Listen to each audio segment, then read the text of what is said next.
expect for a lot of negotiations to go on between Barcelona and Girona. Girona, we know, have been having a great season. Now, in the last 3 months, they have went downhill, but nobody expected for Girona to be within the top 4. So overall, this was a huge season for the club. And I do want to congratulate the coach and the players for doing what they did. They had the bravery to really make a mark in this season. And usually when we see these clubs like make a big statement through a season, like for example, Bayer Leverkusen, Girona, Valencia did it at one point about 7 to 8 years ago. The season after that, they're not really the same. Like they just had that one-on season and that's it. But I feel like Girona is going to be that club that is not going to back down. They're going to go at it again next season and try to remain in the top 4. But in order to do that, they got to have a squad with a lot of depth and experience. And one of the ways they are willing to find those solutions is by bringing Barcelona players. It says here, according to Fernando Polo, that Girona are interested in Sergi Roberto. They have informed the player about their intentions to sign him as a free agent. The decision is now up to the player. Now, keep in mind that Barcelona offered Sergi Roberto a 1-year contract renewal, and rightly so. I do believe that Sergi Roberto should be given that respect to maybe continue at Barcelona because look, he is a quality depth type of player. He gives you the extra layer within the midfield. He never talks about, I don't have enough playing time, I should be receiving more game time than any of these youngsters. He's not that type of veteran. He never complains. He causes no drama. He puts the Barcelona club before anybody else and even himself. And he's a player that has been through a lot. He has been at Barcelona since like 2010 and he has seen so many things happen in football and especially at Barcelona that his experience is very much needed. So to have him for 1 more year, it's really not going to kill Barcelona. And that is why even I myself have never really complained about having Sergi Roberto at the club. Sergi Roberto also had great games in this season. The way that I see him press, always making himself available for the other players, making key passes, it is amazing. He has played a total of 9 matches in this season, providing 3 goals and 1 assist within a span of 605 minutes. So even when he does play in games, he doesn't play the full 90. And yet again, like I have said, Sergi Roberto does not complain. But if he does leave, then I'm gonna just say, okay, that's fine. He did what he had to do. He'll leave as a legend. And of course, it's going to be strengthening our rivals. But that is okay because I believe that Barcelona are going to be benefiting from Sergi Roberto leaving the club. And the reason why I'm saying that is because, not because of a transfer fee, because he'll be leaving for free, but he'll leave with us knowing that our wages are going to be much better. He currently earns 6 million euros per season. It's not a lot, but every euro does count. I know that Barcelona is ambitious, and if we want to change this squad and bring in new players, we're going to have to open the wage bill as much as possible. And Sergi Roberto is one of those solutions, which is why I don't really mind whether he does stay or he leaves. Moving on towards the next player, and that is Eric Garcia. Relevo has stated that Girona is seriously considering on keeping Eric Garcia permanently, but they don't rule out another loan. His signing could cost around 15 to 20 million euros. Now,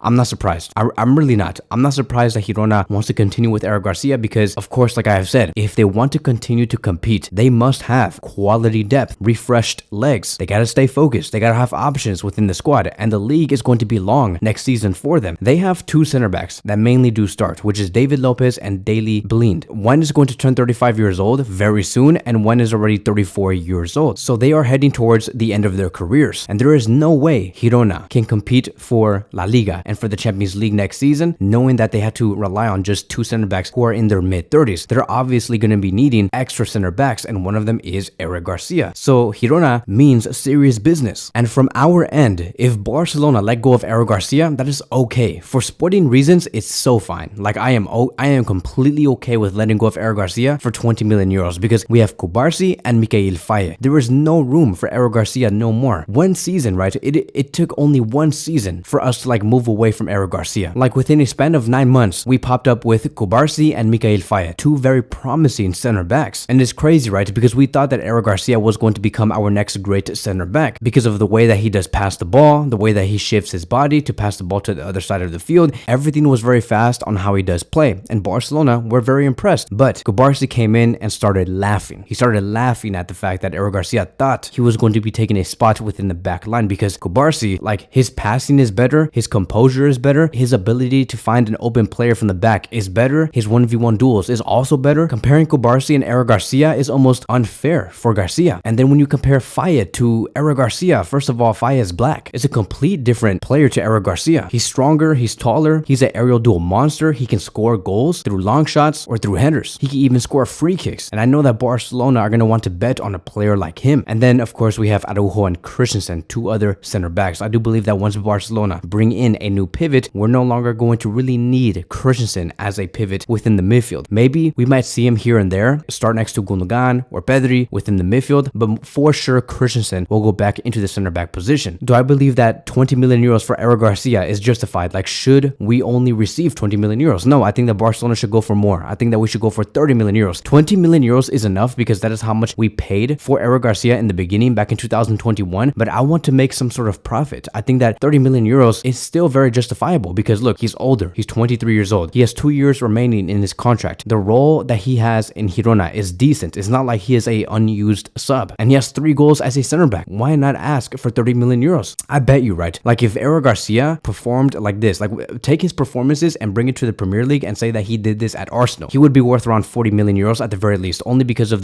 because he plays in the Premier League. We have something here that is called La Liga tax, where players have very reduced values for no reason. I don't know why, but I do want to move on towards the next conversation and speak about Cubarsi. Since we have been talking about Cubarsi, I do want to speak about his future because many have been questioning, is Barcelona going to continue with Cubarsi? And of course they are. Barcelona do have a renewal offer set for Pau Cubarsi, and here are going to be the details on this renewal. It's 4 million euros that is going to be paid next season for his salary. His contract will go until 2029, so it is going to be a 5-year contract renewal. His salary is going to gradually increase until it reaches 12 million euros in the last season, and his release clause is going to be set at 1 billion euros or 500 million euros. And honestly, I love this. I love this because I know that Cubarsi is going to do a great job in the next season. Many were questioning whether Cubarsi is going to be taking that step down in the next season and have Christensen back into the center back slot with Araujo, because you know how Barcelona is going to be getting a new pivot. Christensen is going to be seeing the back line way more, and I don't think so. I think that Cubarsi will remain in the starting 11 in the next season. Even I'm convinced that there is no way Christensen can take away Cubarsi's spot. There's just no way. There's not anybody in football, as a matter of fact, that can take away Cubarsi within Barcelona's starting 11, because even if it is Van Dijk, Rudiger, Diaz, Saliba, Bastoni, none. And I'm not saying this because I'm a Barcelona fan, nor am I saying that Cubarsi is at the level of these center backs, which is why I would not move Cubarsi. I'm not saying that. I'm saying this because in terms of becoming a Barcelona center back, you do need certain qualities, and many of these center backs that I have just named, like Bastoni, Saliba, Diaz, Rudiger, Van Dijk, do miss some certain qualities that is necessary at a club like Barcelona. Cubarsi does carry it all. Like, for example, when the center back has the possession, right, as you are a Barcelona fan, you need to have the ability to make diagonal passes to the wingers. You need to be able to have the ability to make line-breaking passes to the center forwards. You also need to be able to make line-breaking runs into the final third. Cubarsi has those 3 things. Another thing, you need to be well under pressure. If you're calm and you have the ability to identify the passes quickly when you are being pressured, then you are definitely Barcelona material. Again, Cubarsi knows exactly how to do that. And lastly, when it comes to defending, of course, you need to be a great defender all around if you want to be a Barcelona center back. Cubarsi is great on 1v1 duels. He wins so many 1v1 duels. We've seen it against Mbappe. We have seen it against Dembele. We have seen it against Vinicius Jr., Rodrigo. All of the toughest games that Cubarsi went through, he succeeded in that. And so Cubarsi has it all. Now you may say, but Kevin, you're also describing Ruben Diaz. Ruben Diaz knows how to do all of those things because that is the reason why he is so successful at Man City. And Man City is a club that likes to replicate a prime Barcelona. And of course, yes, Ruben Diaz does carry a lot of these qualities that I have just named. But the fact that I'm naming Cubarsi, who is only 17 years old, showing that he has the ability to do these things, I would much rather just keep Cubarsi out of anybody else. Can you imagine what Cubarsi can become in 6 years? These characteristics are only going to get better. His game is going to evolve more and more. And so that is it. That is going to be wrapping up today's video. Thank you guys so much for watching, and I will see you guys in the next one.